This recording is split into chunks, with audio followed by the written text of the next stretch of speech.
Olá, boa noite. Estamos aqui para começar uma nova live, com o meu convidado mega especial. Meu nome é Márcia Moretti, sou enfermeira, especialista em dor e vamos começar aqui a nossa live, mais uns minutinhos para o nosso convidado entrar, tá? Vamos aguardar. Hoje vamos falar sobre um tema bem interessante, que eu acho que todo mundo que cuida de paciente com dor e o próprio paciente, ele precisa saber, né?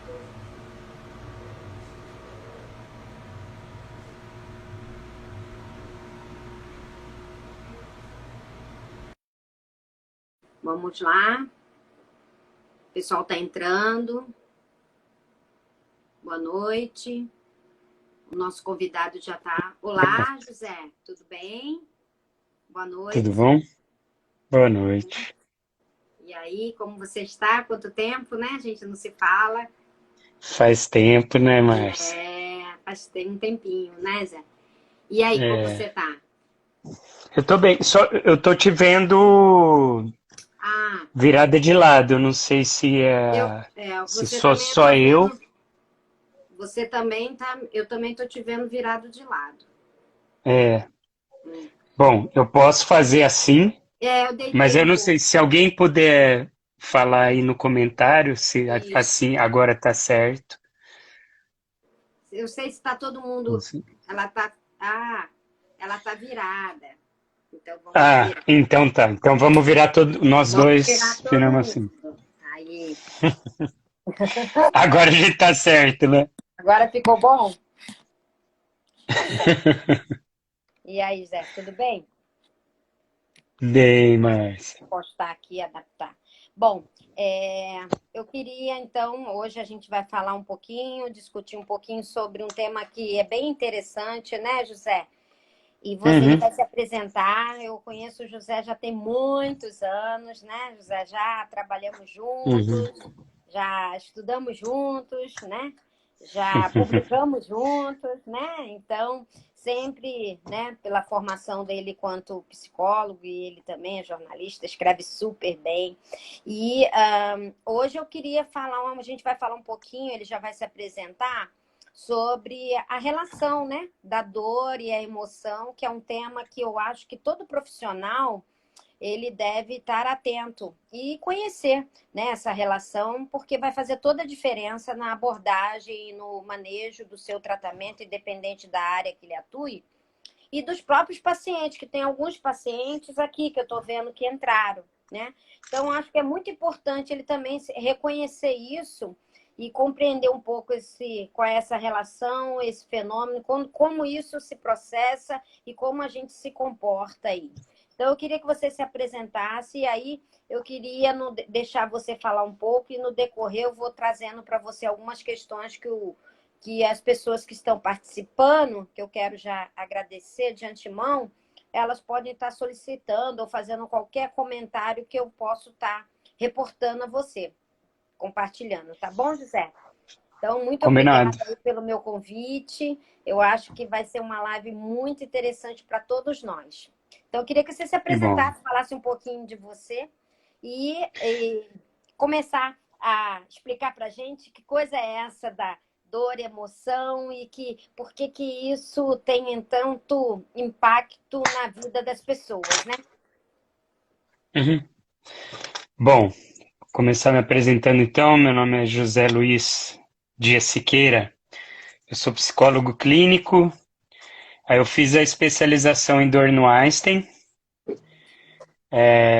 Fiz uma especialização em medicina comportamental também na Unifesp. E aí depois eu fiz o mestrado meu na Unifesp no departamento de psicobiologia, pesquisando dor e interdisciplinaridade. Eu tenho é, me dedicado a um projeto no Instagram, né, que é no meu arroba mesmo, Zé Siqueira, que é Diálogos Interdisciplinares em Psicologia.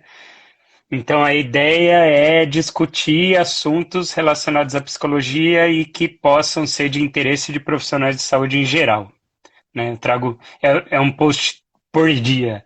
Tem sido um trabalho Eu duro. imagino. Nessas últimas semanas eu não sei como eu estou conseguindo manter o compromisso, mas até agora eu não falhei. Tem vezes que eu consigo postar assim às 10 da noite, mas vai. Então, Muito bom. desde Eu acompanho janeiro, todos.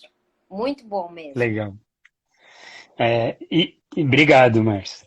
É, bom, e aí, onde eu atuo atualmente, né? Eu atuo no Singular, Centro de Controle da Dor. É uma clínica multidisciplinar de dor em Campinas.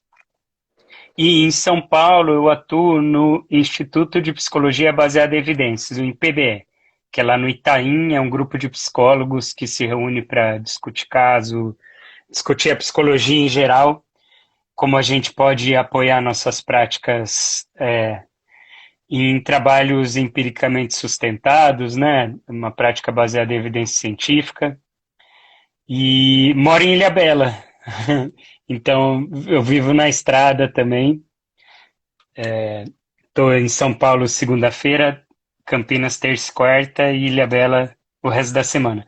Mas atualmente eu estou direto em Ilhabela, né? Estou É, 100% do meu tempo nas estamos últimas todos em semanas. quarentena, né? Então eu estou fazendo tudo daqui de casa mesmo. É, acho que tá bom já, né, para me apresentar. Ah, Posso falar do tema, né?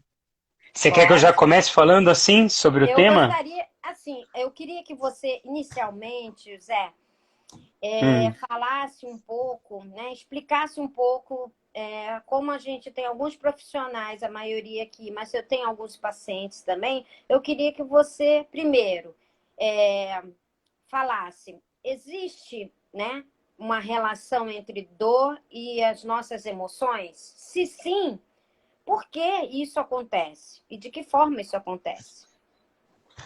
tá bom. Então, bom começar por aqui então. Não só existe uma relação, né? Dor também é uma emoção, né? Então, tem a definição clássica da IASP, né, da Associação Internacional de Estudo da Dor, que já começa falando que dor é uma experiência sensorial e emocional, né? Não é à toa que a terceira palavra ou quarta palavra da definição de dor da IASP já é emoção, né? E aí tem a proposta de mudança da definição, né, que está em discussão. Eles fizeram em agosto de 2019 uma nova proposta de definição de dor, mas a emoção continua lá, né? Então, a gente pode pensar no que o Melzack também falava, né? Um psicólogo que pesquisou muito sobre dor, morreu no ano passado, mas foi muito importante, né, na história do estudo da dor em geral, e ele falava sobre aqueles três componentes da dor, né, as três dimensões da dor. A gente tende a associar a dor mais com o aspecto mais sensorial, né, sensório discriminativo, né, a gente percebe o que está acontecendo no nosso corpo, e a gente percebe a localização e o tipo de sensação. Mas a dor não é só isso, né? A dor também sempre envolve um aspecto emocional. E aí o Melzack chamava isso de aspecto afetivo motivacional, né? E a dor sempre envolve uma cognição, sempre envolve uma interpretação a respeito do que está acontecendo no nosso corpo, né? Então, dor é pensamento, sensação e emoção ao mesmo tempo. E aí, esse aspecto emocional, então, ele, o Melzack chamava de afetivo motivacional, né? Então, a dor afeta a gente e afeta motivando, gerando uma motivação, principalmente para a gente se proteger. Então, o caráter desagradável da dor tem a ver com esse aspecto motivacional. Dor sempre carrega um componente que é uma emoção negativa ou desagradável de alguma forma.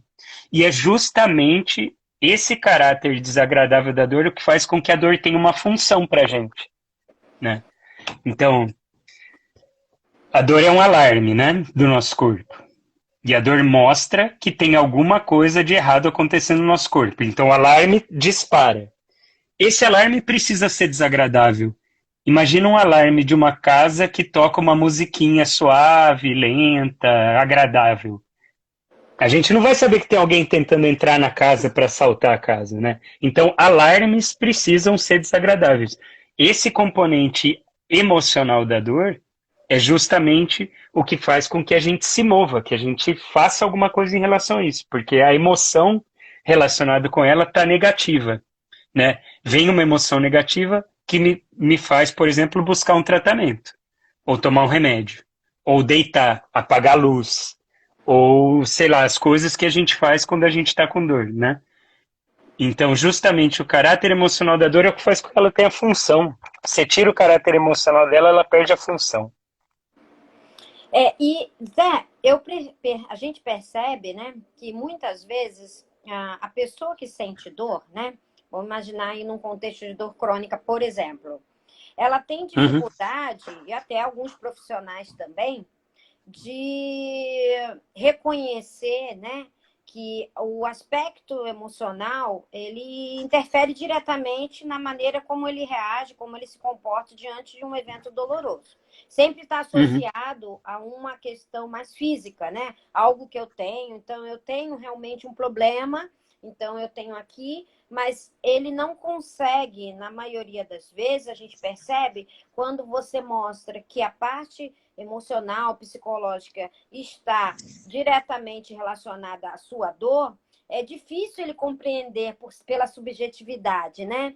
Então, eu não uhum. sei a que forma você poderia passar aqui para os profissionais, de que forma ele poderia compreender melhor isso para ajudar o paciente a reconhecer que isso é um ponto extremamente relevante para ele aceitar a sua condição dolorosa. Essa pergunta é muito importante, Márcia, porque os pacientes com dor há muito tempo, imagina um paciente que sente dor há 10 anos. E ele já foi em 15 médicos diferentes, 30 fisioterapeutas, já tentou de tudo.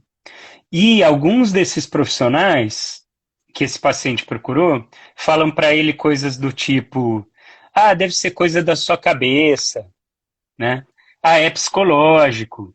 Só que muitos desses profissionais, quando falam coisas desse tipo, na verdade o que eles estão querendo dizer é assim: acho que você não tem nada.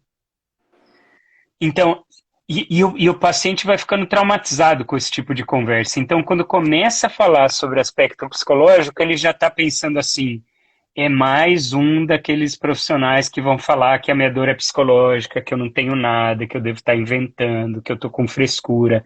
Porque quando o profissional de saúde traz o assunto psicológico para um paciente com dor, geralmente já dispara todos esses medos do paciente.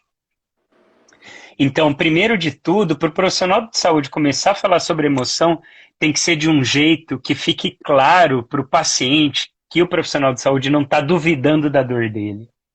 Esse é o primeiro passo para começar a conversa sobre isso.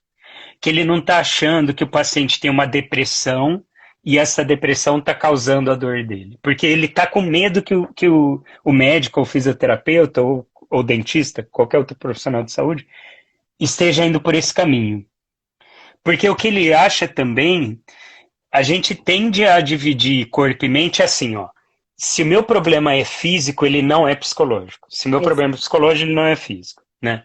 E aí, quando ele vai procurar um médico, ele quer que o médico trate do problema físico dele, que vai Exato. ser resolvido, por exemplo, com um remédio, né? Ou com uma cirurgia, ou com um procedimento. E mesma coisa quando ele procura um fisioterapeuta. Ele espera que o fisioterapeuta faça uma manipulação e que essa manipulação seja milagrosa e resolva o caso dele. Então, quando esses profissionais começam a falar de aspecto psicológico, ele, e agora vai começar a embolar, eu não sei qual vai ser meu tratamento, porque parece uma coisa muito abstrata, emoção, né? Só que emoção não é tão abstrato quanto a gente imagina. Emoção também é algo muito físico. Não existe emoção sem corpo. Uma emoção se dá no corpo. Então tinha William James, que é um psicólogo de começo do século passado, né? Ele é tipo um dos pais da psicologia moderna. E o William James falava que se a gente tirar a questão fisiológica da emoção, não sobra nada. Não tem emoção sem corpo. E vocês podem fazer esse exercício assim. Pensa você, Márcia, quando você está com uma emoção muito intensa, se isso não se reflete no seu corpo de alguma maneira, Com né? certeza. Né? Sempre tem um caráter físico da emoção. A ponto da gente não conseguir separar tanto esses elementos, sabe? Qual que é a parte fisiológica, qual que é a parte emocional. A emoção está no corpo também. E a emoção, então eu falei que a dor também é emoção, né? Sempre. Se eu cortar meu dedo agora, que é uma coisa bem física, né? Tem um aspecto emocional do corte no dedo, que é o caráter desagradável, né? Do que está Exato. acontecendo. É, então, sempre está no corpo. Agora a gente pode falar também esse segundo passo que a gente entrou agora conversando, que é a emoção influencia a dor, né? Então, como é que a emoção pode influenciar a dor? Existem vários processos possíveis para a emoção influenciador. A gente pode pensar, por exemplo, que lá em 1965 o Miyazaki também estava envolvido nessa, né? O Wall e o Miyazaki falavam da teoria do portal, assim, que é como se a gente tivesse um portão que fecha ou abre, e aí ele deixa a informação passar pela medula para chegar no cérebro, ou fechado, dificulta um pouco mais essa informação de chegar no cérebro, né? Essa teoria foi muito discutida e tem várias críticas para ela hoje em dia. Mas vamos lembrar que foi em 1965 e revolucionou a maneira como a gente encarava a dor. Mas de todo jeito a gente pode identificar que uma das coisas que fazem o portão abrir ou fechar é a ansiedade, por exemplo. A gente sabe que quando a gente está mais ansioso, a gente sente mais dor. A ansiedade faz a pessoa sentir mais dor, independente do estímulo nociceptivo, né? Então, o mesmo estímulo nociceptivo, ou seja, na periferia, algo que está acontecendo na periferia. Cortei meu dedo. Se eu estou menos ansioso, eu vou sentir menos dor. Se eu estiver mais ansioso, eu vou sentir mais dor. Amplifica. O, amplifica. A dor pode amplificar. E a dor também pode inibir. Inibir. Então, eu gosto muito de um exemplo assim. A primeira vez que eu ouvi esse exemplo foi com o Rodrigo Vasconcelos, fisioterapeuta lá da clínica. Bem, Ele fala, faz tempo que eu ouvi ele contando essa história, já é meio minha também a história que eu conto em toda aula. Que é assim, ó, imagina que a gente está andando num parque e aí eu piso numa taxinha. Eu ter pisado na taxinha vai gerar uma nocicepção no meu pé e que é os meus receptores ali na ponta do neurônio, né, ali chegando na pele, vão identificar que existe um estímulo nocivo, né? Isso não é dor. Isso é uma nocicepção, é a percepção de um estímulo potencialmente nocivo. Aí essa informação vai ser transduzida, né? Vai virar uma informação elétrica e vai subir para a medula. Aí na medula faz sinapse com o segundo neurônio leva a informação para o tálamo, né, que já está no cérebro, e aí essa informação vai ser distribuída para várias áreas do cérebro. E o meu cérebro tem que calcular rápido se aquela taxinha é perigosa ou não para o meu corpo, né? Se a taxinha é perigosa, e a taxinha realmente é perigosa, né? Pode infeccionar, sei lá, não dá para a gente ficar andando o tempo inteiro com uma taxinha no pé, enfiada no pé. Então, isso vai gerar uma informação que é a dor, né? Que é um output do cérebro. O meu cérebro identificou que aquele estímulo é perigoso. Bom, agora imagina que isso tudo aconteceu, pisei na taxinha, a informação subiu, fez sinapse com o segundo neurônio levou para o tálamo distribuiu para várias áreas do cérebro, o cérebro calculou que é perigoso. Só que eu olhei para trás, na hora que isso tudo aconteceu, e vi um cachorro raivoso correndo na minha direção. O que vai acontecer com a dor da taxinha? ela vai ser insignificante, porque eu tenho Insignificante. que correr do cachorro. É Exato, prioridade. porque o cachorro é mais perigoso, né? Sim. Naquele contexto, o cachorro é muito mais perigoso do que a taxinha. Então, a dor da taxinha some. O que aconteceu? Medo do cachorro inibindo a dor. Então, uma emoção pode inibir a dor. Agora, o dono do cachorro assobiou para o cachorro veio do lado dele, o dono do cachorro pôs o cachorro na coleira. O que acontece com a taxinha? Com a dor da taxinha? Aí, ó. volta, né? Aí dispara, porque aí passa a ser perigoso de novo, né? Então, naquele momento que eu estava com medo do cachorro, o medo inibiu. O medo foi analgésico. E medo muitas vezes é analgésico. Agora, se eu estou ansioso, a dor aumenta. Porque ansiedade tem a ver com hipervigilância. O principal conceito relacionado à ansiedade é hipervigilância. Hipervigilância, eu fico mais atento. E mais atento a alguns sinais específicos. Aí, eu gosto sempre dessas metáforas, assim, para ajudar a gente a explicar, né? Então, ansiedade seria, imagina que nós dois estamos fazendo uma trilha no meio do mato, e aí eu falo para você, Márcia, eu acho que eu ouvi o barulho de uma cobra. Isso Hum, vai gerar ansiedade, né? E a ansiedade faz com que a gente fique mais atento a qualquer sinal possível de que tem uma cobra ali. A gente vai, por exemplo, ficar muito mais atento a qualquer som parecido com som de cobra, ou qualquer sinal de um bicho rastejando perto da gente, né? Então, isso é hipervigilância. Eu fico mais atento. Agora, pensa como a dor está relacionada com a atenção. Né? Dor tem muito a ver com a atenção. Se a gente presta mais atenção na dor, a gente sente mais dor. O que acontece com os nossos pacientes, Márcia? Quantas vezes você já não ouviu isso de paciente? Ah, eu saí de férias, eu fui viajar, estava viajando, estava aproveitando, passeando e tal, senti muito menos dor.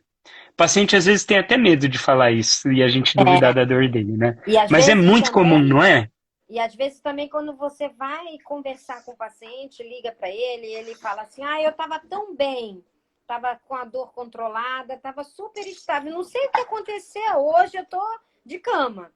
Aí você fala: Aham, "Não, eu tô fazendo isso, tô fazendo, ah, e aquilo, ah, também tô fazendo". Aí você fala: Aí você então me conte o que aconteceu". E quando você vai puxando dele algum acontecimento, aí algumas vezes ele brigou com o chefe, se aborreceu com um filho, e aí uhum, ele tem essa dificuldade de fazer essa conexão, né?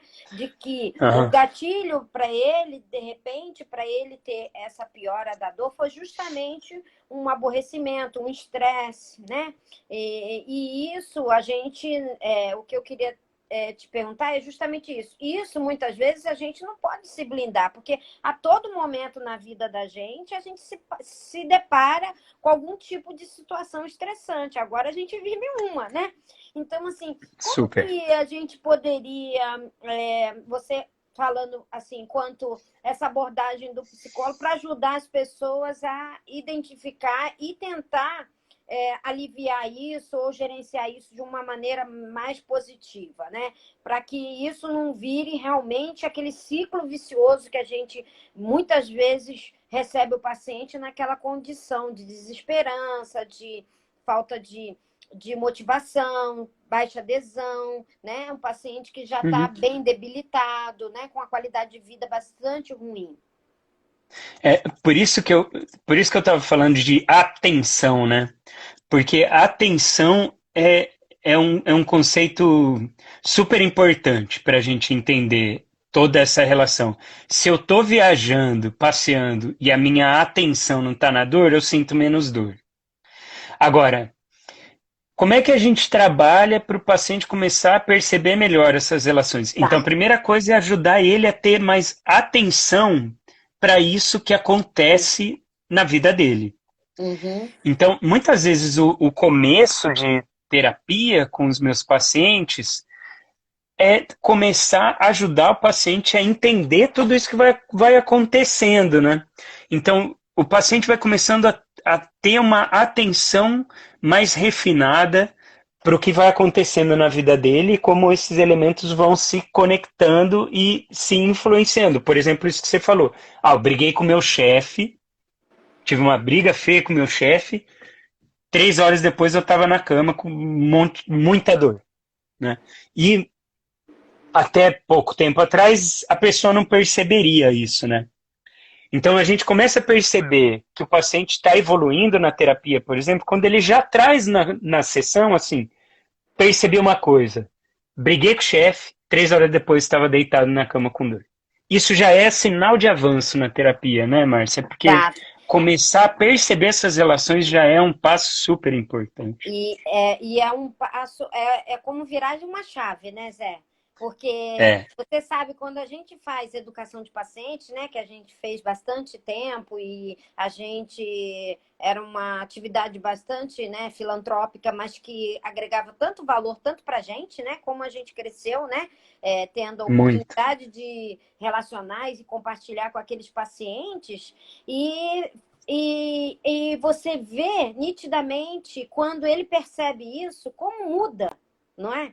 A maneira dele olhar para ele, para a dor dele, como ele se comporta e reage de maneira que ele se empodera, né?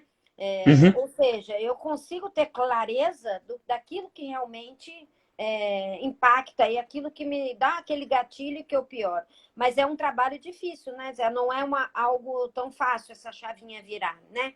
Então, Não muitas é. vezes o profissional fala, poxa, mas eu sou físio, eu sou enfermeiro, eu sou médico, eu não sou psicólogo, né? Então, a gente se depara com esse tipo de questionamento, né? Uhum. Então, eu vejo que a gente, por ter aí, de uma maneira geral, todo profissional de saúde, a gente tem um déficit de conhecimento grande, né? De lidar com a dor do outro, as nossas dores é a dor do outro, né? E isso Uhum. muitas vezes acaba tendo um prejuízo até mesmo na maneira como você atende seu paciente. Por isso que eu acho que vale super a pena a gente ampliar um pouquinho, né, o nosso olhar para dar uma atenção à parte emocional, psicológica, né, num contexto do componente biológico, físico que seja também, né, Zé? Mas eu Uhum. percebo Uhum. assim que para o paciente isso ainda é algo bastante difícil na prática de acontecer. Você requer do profissional trabalhar com ele fortemente, né?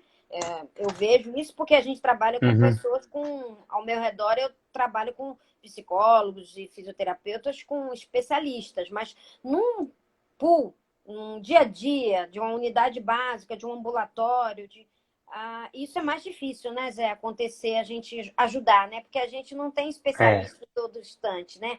O grosso dos pacientes É. estão por aí, né? Peregrinando aí, e esse tema, esse conhecimento é tão importante, né? E que, infelizmente, não se coloca em prática, ou não tem, aí depende do contexto, mas acaba o paciente sofrendo muito, né? Porque é como secar gelo, né? Que eu falo.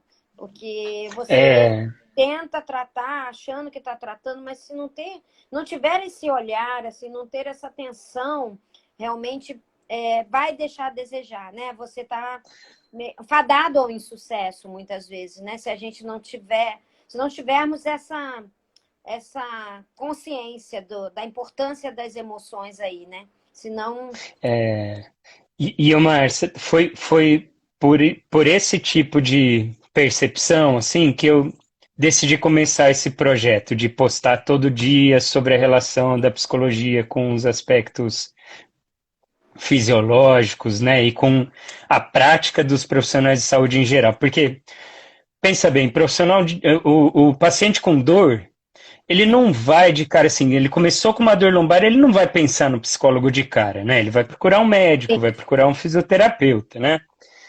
E aí o que acontece é isso que você falou, assim, né? Muitas vezes o profissional de saúde sem um treinamento em relação aos aspectos psicológicos, o que vai acontecer é que esse assunto muitas vezes não vai ser nem levado em conta, né?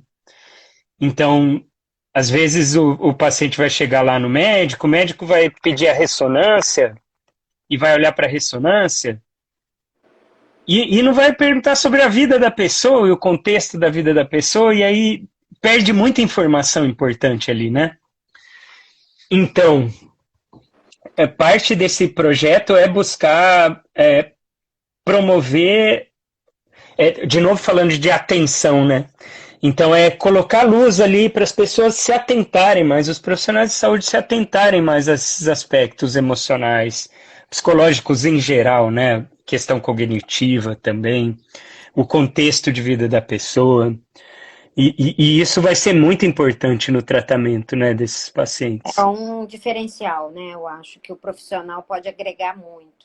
Agora, eu também tenho um outro lado, Zé, assim, né? Dando uma de advogado diabo. Eu tenho percebido, muitos profissionais trazem isso também, né? Nas aulas, nas palestras, e mesmo temos em congresso, trocando experiência com alguns colegas, a dificuldade que a gente tem de adesão do paciente, né?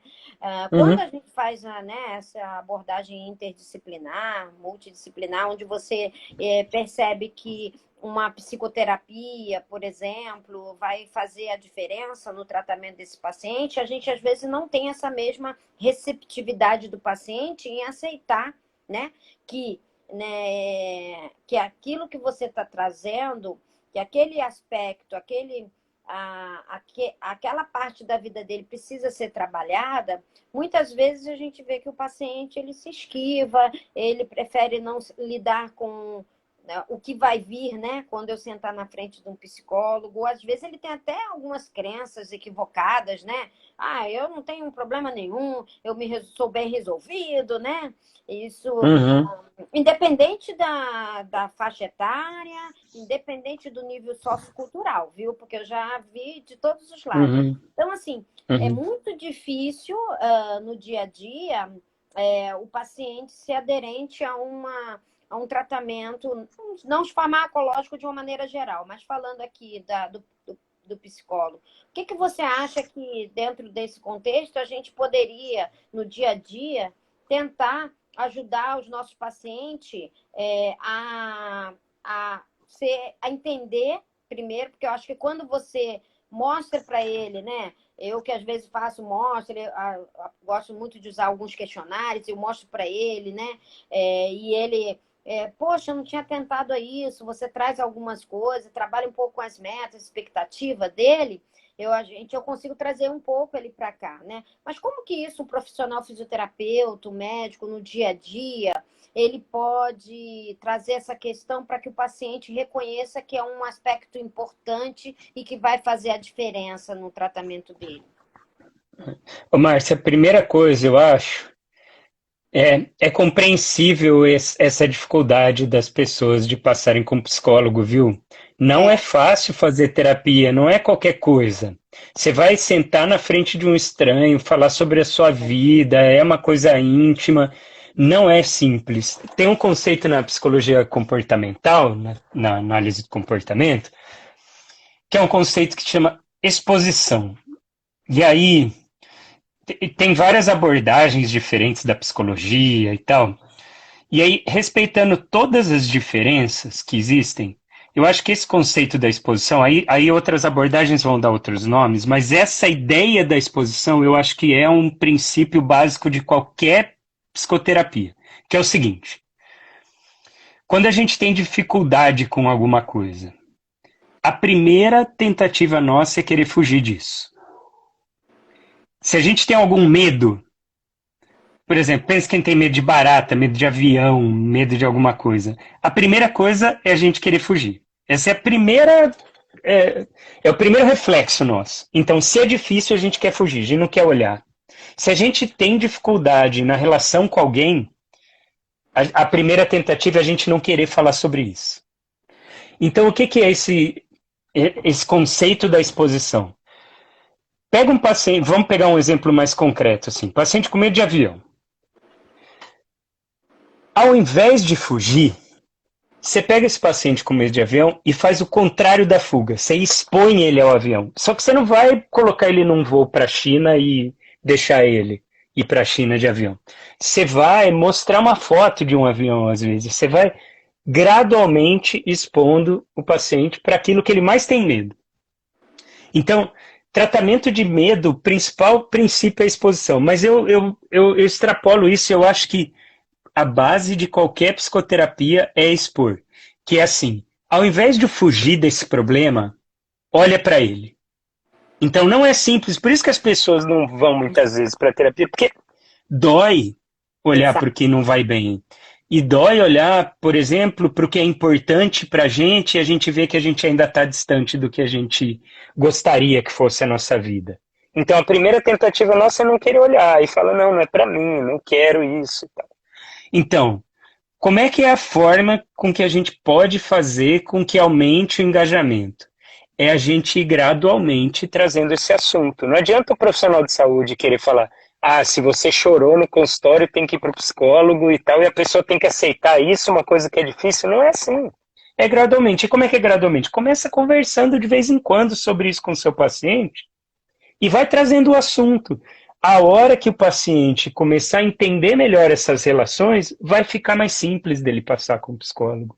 Eu bato muito na tecla, assim, não é à toa que eu estou, como psicólogo, querendo falar para outros profissionais de saúde, porque eu acho que quanto mais profissionais de saúde entenderem o que é psicologia, o que a gente faz, qual que é o processo, mais natural vira essa conversa com o paciente e mais a psicologia começa a ter um outro papel, que não é assim, pô, vou ter que ir lá falar da minha vida para um cara que nem conheço, sabe? Parece uma coisa meio ruim mesmo a psicologia desse jeito.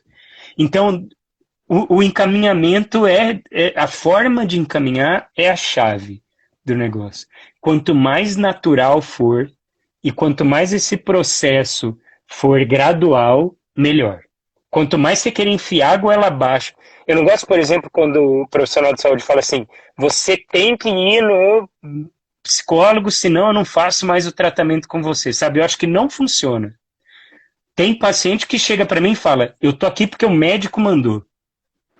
É difícil, às vezes até a gente consegue e tal, mas o engajamento é muito menor.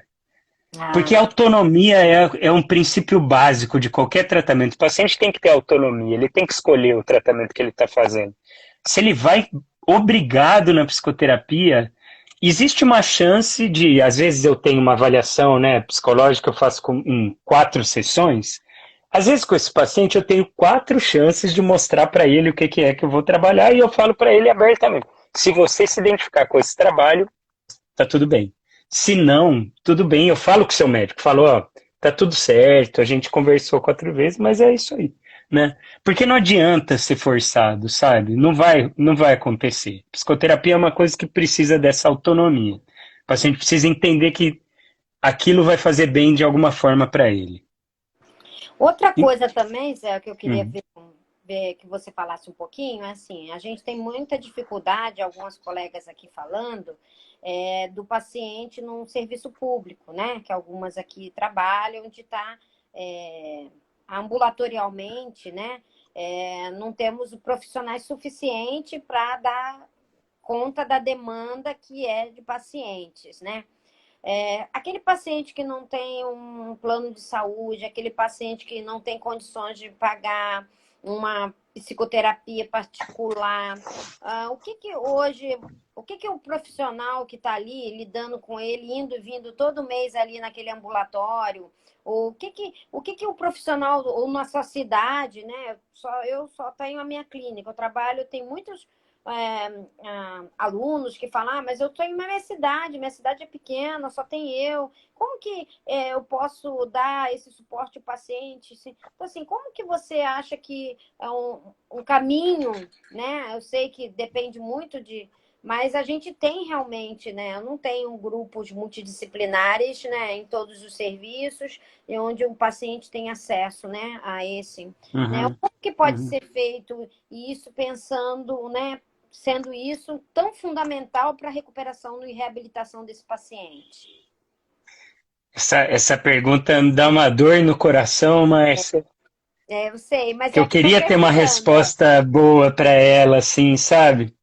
A É, gente a gente está falando um pouco do que é a minha aula de bioética na pós-indoor, né? Eu dou aham, nas pós-indoor de São Paulo, do Rio eu não dei de bioética, mas em BH eu dei também. BH, sim. Uhum.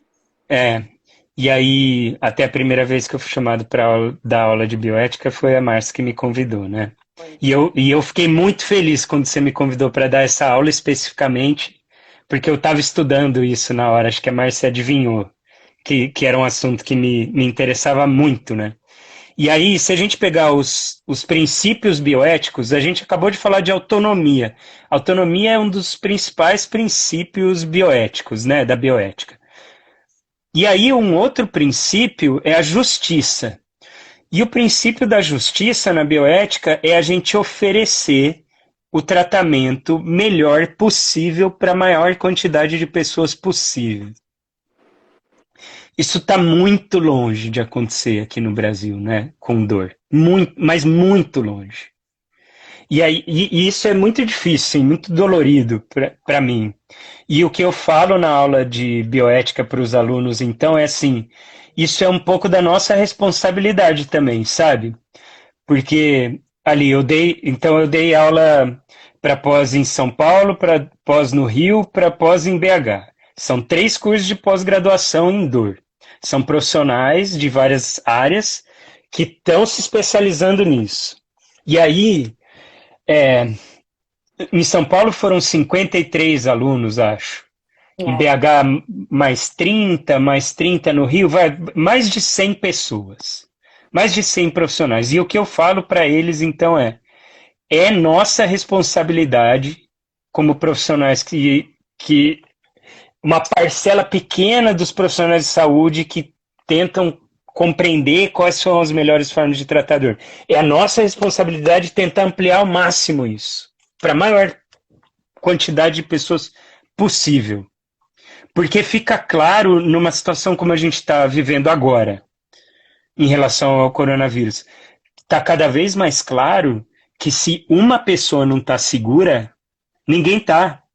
Né? A gente está todo mundo em casa porque uma pessoa que pega já transmite para um monte de gente. Então, uma pessoa que não está bem coloca em risco todo mundo. Então, é importante a gente pensar isso em relação à dor também. Como é que a gente faz para as pessoas que sentem dor ter um tratamento adequado? E tratamento adequado não é remédio, não é só remédio, porque a gente pensa em remédio, né? A gente pensa em cirurgia, mas a gente está pensando em psicólogo, em fisioterapeuta treinado para trabalhar com dor, né? Qual que é o tratamento de dor que a maior parte dos serviços de terapia de fisioterapia fazem, né? É o melhor tratamento para dor? A gente tem muito contato, né, Márcia, com os fisioterapeutas que se especializam em dor, né? Parece um outro universo, né? É. Então, e como é que a gente faz para tornar isso acessível? Eu não sei essa resposta, mas eu gosto de fazer essa provocação e pensar junto, sabe? Eu acho que tem que Então, refletir, né? eu acho que sim, e eu acho que discutir isso aqui no Instagram, por exemplo, é aumentar um pouco o alcance do que a gente está estudando, do que a gente acredita. Eu tô gostando muito dessas lives, assim, porque é uma maneira da gente poder conversar também. Primeiro porque é o que você falou, fazia tempo que a gente não se via e agora a gente está se vendo, É. né? Isso já é bom. Por si só já é bom te ver, conversar com você. Mas também é bom a gente estar aqui, a gente não está cobrando nada. Qualquer profissional de saúde pode entrar a qualquer momento e vai ouvir alguma coisa e de repente isso pode impactar na prática deles. E a gente nem sabe direito quem que a gente vai impactar e quando vai impactar, mas beleza, a gente está soltando a informação, né? Lá no meu Instagram, no meu perfil, eu tenho publicado todo dia porque eu quero fazer isso, sabe? Eu quero impactar e jogar informação. Quanto mais pessoa ouvir, melhor, eu acho. Agora, não é o suficiente, né? A gente ainda precisa pensar também em como que a gente pressiona para práticas públicas, né, para aumentar a oferta de serviço especializado no SUS, como é que a gente faz treinamento das pessoas que estão, né, nos grandes serviços e nos serviços públicos. Tem um universo aí para a gente poder melhorar. E, na realidade, quando a gente se depara com um serviço público que eu conheço, né, onde você tem essa estrutura, né, o quanto se economiza em muitas coisas, né, José? É Uhum. impressionante os resultados, né? É pena que a gente ainda tenha poucas oportunidades e exemplos para trazer, mas eu conheço serviços de excelência público de dor que dão suporte tanto para dor aguda como dor crônica, paciente internado que seja ambulatorial, com um trabalho brilhante. Mas infelizmente podemos contar no dedo assim, né? E o acesso ainda deixa muito a desejar de uma população, considerando aí em torno de 30% dos brasileiros com uma dor crônica que poderiam estar É, sendo beneficiados e que a gente não vai dar conta dessa demanda nesse ritmo, né, atual que a gente se encontra. Então, acho que vale a pena a é, reflexão, sim. É uma pergunta de 100 milhões de dólares que a gente não consegue é. responder. O que eu sempre Mas falo, eu olha acho só, que... Diga. olha só, pega quantas cirurgias na coluna são feitas no Brasil por ano sem indicação é, boa, sem ter uma boa indicação para cirurgia. Pega quanto se gasta com essas cirurgias Sim. que não seriam indicadas. Né? Então, e isso não é uma crítica aos ortopedistas em geral. Eu tenho ficado feliz por algumas mudanças que eu tenho visto na ortopedia. Por exemplo, ontem eu conversei com o Rafael Barreto, ortopedista de Campinas. Eu admiro bastante ele. E aí foi uma live também com o Rafael Barreto, assim, um ortopedista. E aí ele estava conversando com a Bruna, que é fisioterapeuta. E aí o que me deixou feliz foi ver em um momento a live o Barreto e a Bruna conversando sobre a influência do pensamento sobre a dor lombar. Isso Olha, seria impensável 10 anos atrás. com E aí certeza. estavam os dois lá discutindo. Aí no final da live dos dois, o Barreto me chamou até na live, meio de susto, assim, até eu conversei um pouco com ele na live sobre isso, sabe? Só que aí, assim, qual a porcentagem de ortopedistas que estão pensando igual o Rafael Barreto agora, assim, que são profissionais ortopedistas que estão preocupados, por exemplo, com o aspecto psicológico do paciente antes de indicar uma cirurgia, né? É. E aí, quanto se gasta com isso? E quanto que daria para usar desse dinheiro de cirurgias que seriam contraindicadas? Quanto que daria para usar esse dinheiro, por exemplo, para fazer um tratamento com um fisioterapeuta, psicólogo e Uma medicina da dor, reabilitação de né? verdade. Reabilitação, né? E aí esse programa, eu não falei na minha apresentação, né? Que foi uma falha, eu devia ter falado.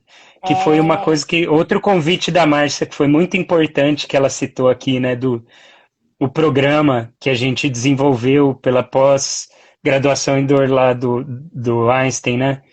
Que é um programa de reabilitação de 10 semanas. A gente desenvolveu com ex-alunos da pós-graduação em dor, né, Márcio? E montamos um aí time, né? montamos um time, e aí com um custo baixo, né? Porque o que a gente fazia, o que a gente gastava de equipamento? Era cabo de vassoura, era tapete, tinha bola Colchonete. e tinha fita, colchonete. Era muito pouco o gasto, né? Era basicamente mão de obra. Né? Então não tem grandes equipamentos, não tinha nada, e a gente promovia a reabilitação dessas pessoas gradualmente por esses princípios que a gente foi conversando, né?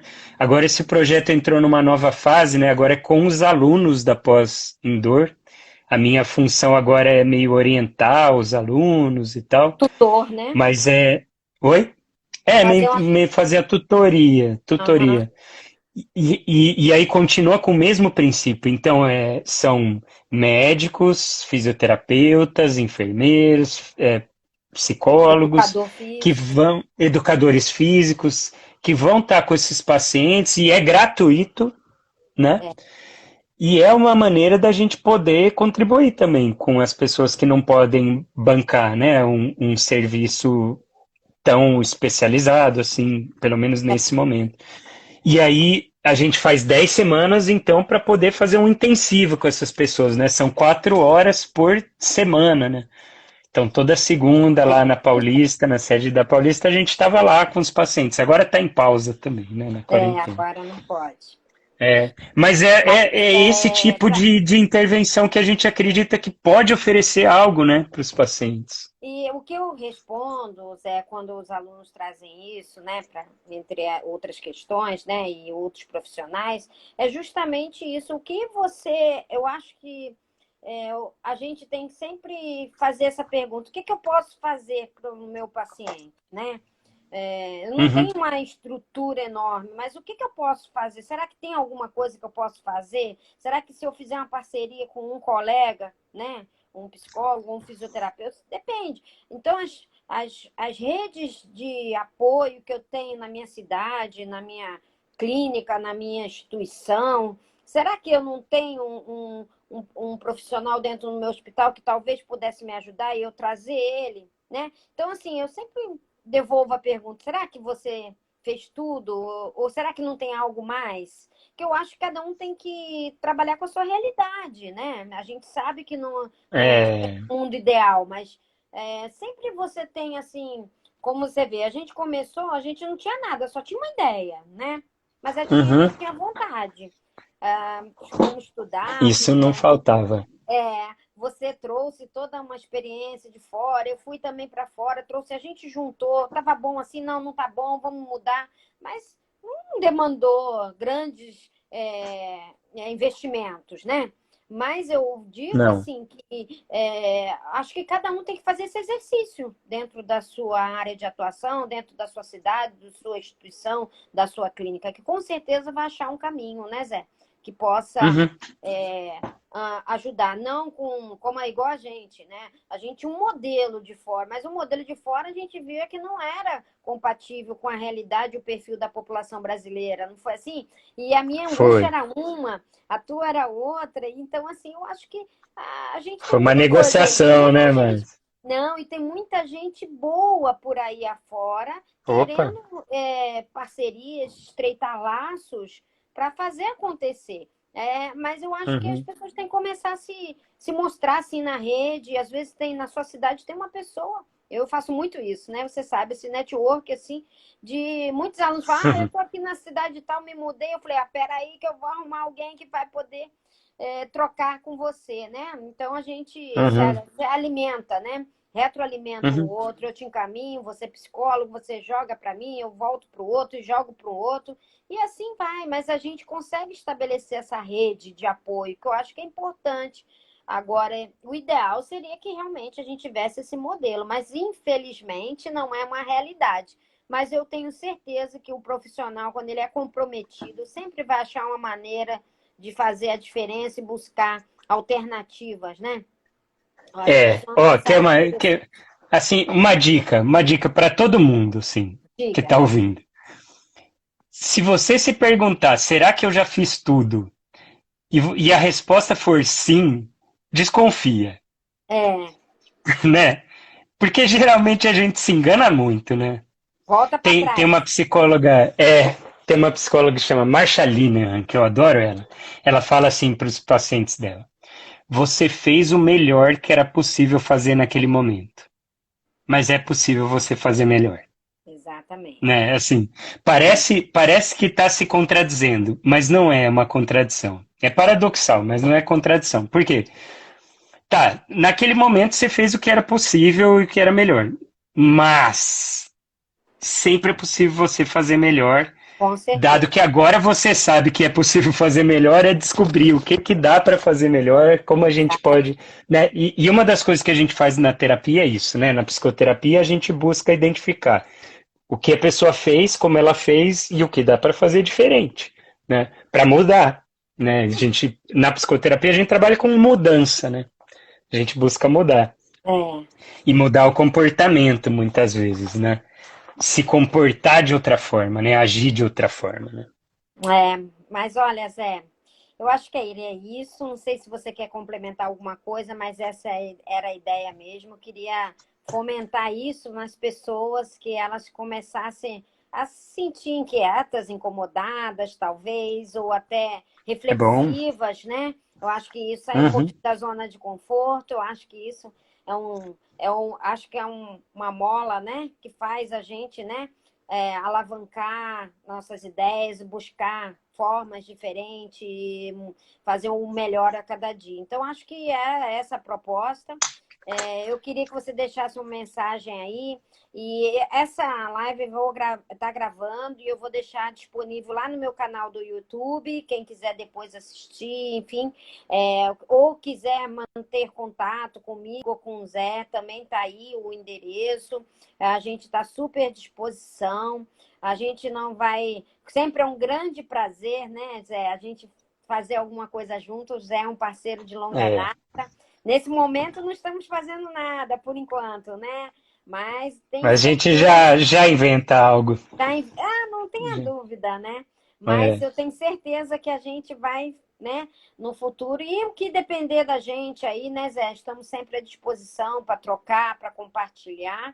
E eu queria que você deixasse uma mensagem uhum. final para a gente encerrar com chave de ouro a nossa live. Tá bom. Mensagem final é o seguinte, ó. A gente tem uma tendência na nossa cultura de achar que a emoção é algo que atrapalha a gente, né? E que a gente tem que dominar a nossa emoção e que a gente tem que ser mais racional e aí tá tudo resolvido, né? Mas a emoção é muito importante, por exemplo, para a gente tomar decisão. Para a gente tomar uma boa decisão, é importante que a gente identifique que emoções estão envolvidas nisso. Emoção é como se fosse uma lanterna que ilumina o que é importante. Então, para a gente identificar o que é valioso, a emoção é fundamental. Então, para a gente tomar uma decisão boa, a gente precisa do racional, mas a gente precisa também da emoção junto. E aí, toda emoção tem uma função, ou várias funções, na verdade. O que a gente precisa identificar, então, é o que gerou determinada emoção, ou seja, quais foram os gatilhos, né, para que eu me sentisse assim. Por exemplo, o exemplo que você deu, né, Márcia, da pessoa que brigou com o chefe. Então, isso foi um gatilho para uma emoção. Agora, também é importante a gente pensar igual o Darwin pensava, que é pensar funcionalmente no sentido assim, para que serviu essa emoção? Né? O Darwin não estava preocupado o que fez surgir a asa no pássaro. O Darwin se preocupava o que a asa proporcionou para o pássaro, né? Então, quando a gente vai se relacionar com uma emoção, é importante a gente identificar o que é, para que ela serve. Então, um exemplo, o medo serve para a gente fugir mais rapidamente de algo perigoso. Um exemplo de uma função do medo. A gente sente medo e antes da gente pensar, racionalizar, a gente já está fugindo. A gente pode sentir raiva e a raiva tem uma função também. Não está errado a gente sentir raiva, porque às vezes a raiva é uma emoção que vai ajudar a gente a colocar limite nas coisas, a gente se impor, a gente se expressar, né? A gente pode sentir tristeza e ser um momento de ficar mais recolhido, né? Um momento de ficar mais introspectivo, de repensar a vida. É importante também. A gente pode sentir ansiedade, vai deixar a gente mais atento. Mas que eu falei da ansiedade deixando a gente mais vigilante, mais hipervigilante. O que está acontecendo? Né? O que é importante eu perceber? Então, cada emoção tem uma função. Se a gente identificar a emoção que a gente está sentindo e usar ela para o que ela serve, aí tá tudo bem. Não é fácil, né? Não. Eu estou falando aqui como se fosse fácil, mas eu não sei fazer isso direito também, viu? É um aprendizado, né? O que Exercício. não dá certo é fugir da emoção. É. Né? Então é um exercício, é algo para a gente exercitar. Agora, como não é fácil, as pessoas tendem a fugir desse exercício. É O mais meu fácil convite, então, evitar, né? é mais fácil Do que evitar, encarar, né? mas aí as coisas não se resolvem, né? Então, o meu convite é para que os profissionais de saúde comecem a identificar melhor essas emoções e comecem a trabalhar isso com seus pacientes. E meu convite também é para que os pacientes com dor comecem a identificar o que eles estão sentindo, qual é a influência disso no corpo, como é que isso repercute, como é que a emoção se repercute no corpo, né?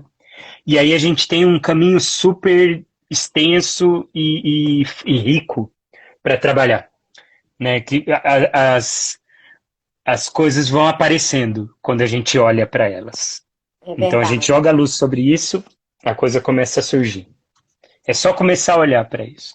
Então, É. mais importante do que como encaminhar para o psicólogo é como começar a falar desses assuntos com o seu paciente.